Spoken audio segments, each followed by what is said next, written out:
Baik, Assalamualaikum Ustaz. Waalaikumsalam warahmatullahi wabarakatuh. Bolehkah menunaikan sholat syuruk di rumah setelah sholat berjamaah di masjid? Terima kasih. Allah barik fiik. Baik, kita lihat dulu dalilnya. Nah, setelah menemukan dalil itu, baru kemudian kita komentari dan kita bisa simpulkan bagaimana penunaian sholat syuruk yang dimaksudkan. Baik, tentang syuruk ini kita bisa temukan misal di hadis riwayat At-Tirmidzi. Ya, nomor hadis 586 dan status hadisnya insyaallah sahih. Baik, disampaikan dari sahabat Anas bin Malik, ini yang paling populer, ya. Qala Rasulullah sallallahu alaihi wasallam, ya, man shalla al-ghadata fi jama'atin, dalam riwayat lain fi masjid, ya, thumma qa'ada yadhkurullaha, barang siapa yang menunaikan salat subuh di masjid, di riwayat lain secara berjamaah, kemudian duduk berzikir kepada Allah Subhanahu wa taala, ya, hatta tatlu'a syamsi, ya, sampai dengan matahari kemudian terbit. Di riwayat lain ila subhatid duha, di awal waktu duha. Kemudian thumma yusalli rak'atain, kemudian dia menunaikan salat 2 rakaat. Fa kana alaihi ka ajri hajjin wa umratin, maka dia mendapatkan pahala senilai haji dan umrah. Dan ini disampaikan dari Rasulullah SAW, tammatun tammatun tammatun, itu sempurna sempurna sempurna. Demikian di antara bunyi hadis yang populer kita dapatkan bahwa pertama, syarat untuk bisa menunaikan salat ini disebut dengan syuruk. Ya, kita definisikan dulu, salat syuruk itu adalah salat yang ditunaikan di awal waktu duha. Ingat, di awal waktu duha. Di duha itu nanti ada awalnya, ada pertengahannya, ada akhirnya. Nah, awal duha ini disebut dengan syuruk. Ya, sekitar 1 tombak bayangan, yaitu ukuran setombak, setinggi 1 tombak setelah matahari terbit. Jadi begitu matahari terbit, ya, sekitar ukuran mungkin sekitar 15 sampai 20 menitan lah. Ya, 15 sampai 20 menitan. Sekarang alhamdulillah teknologinya sudah bagus. Jadi dari waktu subuh itu sudah ada ukuran, terus diukur, bahkan di beberapa jam tertentu itu sudah ada waktu syuruknya. Jadi jamnya memberikan isyarat syuruk gitu ya. Ya, kurang lebih kalau dari subuh itu mungkin sekitar 1,5 jam lah amannya. 1,5 jam itu dari subuh. Jadi kalau sekarang subuhnya misalnya 4.33 untuk waktu Bekasi, ya kita ambil mungkin sekitar jam 6 ya. Jam 6 lewat 3. Nah, itu waktu yang paling mungkin bisa sesuai dengan waktu syuruk untuk kondisi saat ini. Tentunya menyesuaikan dengan perubahan-perubahan waktu. Jadi, kita simpulkan syuruk adalah sholat yang ditunaikan di awal waktu duha. Disebut dengan syuruk. Atau isyraq, ya, bisa disebut juga dengan isyraq. Syuruk itu posisinya, isyraq itu naik mataharinya. Setelah terbit, bergeser, sampai bayangan 1 tombak. Kemudian yang kedua, bagaimana cara menunaikan sholat syuruk itu? Dalam hadis disebutkan, ya, man shalal ghadata fi masjid atau fil jamaah, siapa yang menunaikan salat subuh di masjid. Jadi yang pertama ditekankan itu di masjid, salatnya mesti di masjid. Ya, ini bahkan ada ulama yang berpendapat bahwa salatnya harus di masjid. Ini bagian pertama. Yang kedua ada redaksi fi jamaatin, dalam berjamaah. Ya, ada juga yang memberikan kemudian kelonggaran jika secara syar'i dia tidak bisa kemudian ke masjid karena uzur syar'i, ya, hal yang diperkenankan, dibolehkan oleh syariat. Misal perempuan yang sama sekali nggak bisa ke masjid karena ada 3 kondisi yang dibenarkan secara syar'i. Kewajiban yang berlaku di rumah, ya, harus memberikan ASI kepada anak, merawat misalnya jadi kewajiban utamanya. Yang kedua, kurang aman dari fitnah di jalan. Yang ketiga adalah tidak adanya tempat khusus untuk perempuan di masjid. Dan dia misalnya sholatnya hanya di rumah pada saat itu, maka dia boleh tunaikan, tapi syarat pertamanya berjamaah. Ya, tunaikan dengan jamaah. Nah, jadi berjamaah di rumah, jangan sendirian. Misalnya ada, taruhlah dengan anak perempuannya, atau misalnya dengan asisten rumah tangga, Anda sholat berjamaah, ya, yang laki-laki ke masjid, maka tunaikan di masjid.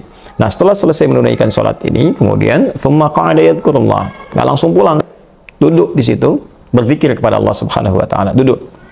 Nah, jadi dalam duduk ini selesai sholat, Anda duduk di area masjid, yang penting masuk area masjidnya. Ya, dan tidak terlampau menyulitkan juga. Jadi mohon izin kalau mungkin saya agak sedikit berbeda pendapat. Boleh dikatakan juga mungkin kurang sepakat dengan yang spesifik mengatakan tempat duduknya harus di situ aja, nggak boleh bergeser ke tempat lain. Jadi kalau Anda di saf pojok kanan misalnya, di situ nggak boleh geser kiri, nggak boleh geser tengah, itu sesuatu yang menyulitkan menurut kami. Ya, kita menghargai pendapat teman yang lain dan tidak perlu juga kemudian saling menyalahkan, tapi saya pribadi barangkali akan lebih menguatkan yang sifatnya fleksibel selama berada di area masjid. Tidak ada masalah kalau harus geser ke kiri atau misalnya ke tengah. ya, atau misalnya ke area masjid di pojok sepanjang masih masuk dalam area masjid. Karena agama itu meringankan, tidak menyulitkan. Dan tidak ada spesifik juga nas dari Nabi mengatakan nggak boleh pindah-pindah, tidak. Yang ada adalah isyarat bahwa selama itu di area masjid dan berzikir kepada Allah. Ya kan zikir itu banyak. Ya bisa berarti Al-Quran, baca Quran itu zikir. Ya teman-teman misalnya bisa buka Al-Quran surah ke-15 ayat 9. Inna nahnu nazzalna dzikra wa inna lahu lahafidhun. Sungguh kami telah turunkan Al-Quran sebagai zikir. Jadi bacaan kalau kita lagi baca Quran itu sedang berzikir. Ya dan kami yang jamin menjaganya kata Allah. Ya murojaah, teman-teman menghafal Quran. Murojaah ya menghafal, mengulang, apa bahkan menghafal itu zikir. Bahkan 4 kali disebutkan ya, sebagai penanda bahwa 4 kali lebih unggul dibandingkan sekedar baca. Dari Quran surah 54 ayat 17, 22, 32, 40. Ya walaqad yassarna al-Qur'ana lidzikri fahal min muddakir. Sungguh kami telah mudahkan Al-Qur'an untuk diingat menggunakan zikir. Di saat orang mengingat Al-Qur'an, baik itu mengulang atau menghafal, itu sedang berzikir kepada Allah Subhanahu wa taala. Kemudian ada juga misal berdoa itu zikir. Ya, berdoa itu zikir. Misal di Al-Quran surah ke-7 Al-A'raf ayat 205, ya, ayat yang kedua terakhir, isi paling kiri agak sedikit ke bawah. Ya wadhkur rabbaka fi nafsika tadarruan wa khifatan wa dunal jahri minal qaul. Silakan kau berdoa kepada Allah, minta. Ya, minta dengan segenap hatimu, dengan kerendahan hati, mohon dengan sangat. Nah, itu berdoa disebut dengan zikir, wadhkur rabbaka. Atau menyebut nama Allah, ya berzikir, ya. Misal al-asmaul husna, ya Allah, ya Rahman, ya Rahim, ya Quddus, ya. Minta, ya Allah, ya Allah, ya Allah, ya Allah, ya Allah, minta. Itu Anda sedang berzikir. Ya, dalilnya Quran surah ke-2 Al-Baqarah. Misalnya ayat yang 152, paling kanan agak sedikit ke bawah. Ya. Fadhkuruni adzkurkum. Kata Allah, sebut saya, sebut saya, sebut saya. Maka saya pun akan menyebutku. Ya, bagaimana cara menyebut Allah? Dan tafsirkan lagi nanti di Quran surah ke-17 Al-Isra ayat 110. Ya, qulid Allah awid ar-Rahman ayyamma tad'u falahul asmaul husna. Ya, sebut nama Allah, sebut nama Allah atau Ar-Rahman, atau kapanpun kamu ingin memanggilnya, Allah punya nama-nama terbaik, itu berzikir. Ya, atau juga nanti ada amalan lain misalnya termasuk sholat juga zikir. Ya, sholat juga zikir, ya, sholat sunnah itu masuk zikir. Ya, misal ada di Quran surah ke-20 ayat ke-14, Allah menyebut sholat dengan zikir. Ya innani anallahu la ilaha illa ana fa'budni wa aqimis salata li dzikri. Saya Allah, enggak ada Tuhan selain saya. Sembah saya. Caranya tunaikan salat sebagai zikir kata Allah kepada saya, pada Allah. Ya. Bahkan sebuah aktivitas yang mendekatkan diri kepada Allah itu zikir. Ya, ikut ta'lim misalnya. Ada ta'lim, ada pengajian, pada subuh kita ikut itu zikir namanya. Ya, dari mana dalilnya Ustaz? Banyak. Bisa kita lihat di Quran surah ke 4 An-Nisa ayat 103. Ya, fa idza qadaytumus salata fadhkurullah. Maka jika Anda selesai menunaikan salat, fadhkurullah, silakan berzikir kepada Allah. Qiyaman wa qu'udan wa ala junubikum. Mau sambil berdiri, duduk atau sambil berbaring, zikir itu umum. Ya, bisa mengucapkan kalimat tauhid misalnya la ilaha illallah, kalimat istighfar, astagfirullah, astagfirullah di hadis Muslim, nomor hadis 571, astagfirullah, astagfirullah, astagfirullah, Allahumma antas salam minkas salam wa barakatuhal jalali wal ikram. Atau dipahami yang di ayat Ali Imran itu. Ya, yang di ayat 190 sampai 191. Ya, Allah menyampaikan, "Inna fi khalqis samawati wal ardi wa ikhtilafil laili wan nahari la ayatin lil albab alladzina yadhkuruna Allaha qiyaman wa qu'udan wa 'ala junubihim." Jadi kita ikut ta'lim itu bagian dari zikir. Nah, sekarang masa Anda misalnya tiba-tiba orang mau ta'lim, ustadznya mau maju disesuaikan, nggak bisa. Saya lagi nunggu nih mau suruk. Ya, bagaimana bisa ta'lim berjalan dengan baik? Atau ada orang mau beresin, tiba-tiba Anda nggak mau pindah dengan alasan menunggu suruk, itu kan menyulitkan. Ya, jadi silahkan setelah sholat subuh, Anda duduk sesuai dengan kenyamanannya, termasuk di area masjid. Jangan keluar dari area masjid. Kemudian di situ Anda berzikir kepada Allah, pilih maukah tilawah Al-Quran, baca Al-Quran, menghafal Al-Quran, atau mungkin ikut ta'lim di waktu subuh, Ahad, Sabtu, itu enak banget tuh. Bonusnya banyak. Udah ikut ta'lim pahala banyak, terus sholat. Nah, setelah itu sampai waktu syuruk, kemudian sholat 2 rakaat. 2 rakaat. Sholatnya seperti sholat-sholat lain, 2 rakaat normal. Niat dalam hati. Ya, kemudian setelah itu bertakbir seperti biasa, ya iftitah, kemudian baca Al-Fatihah, baca surah. Ya, silahkan dibaca yang paling meringankan. Boleh baca Ad-Duha, setelahnya Alam Nashrah, atau misalnya Al-Kafirun, setelahnya Qul Huwallah, silahkan yang paling ringan.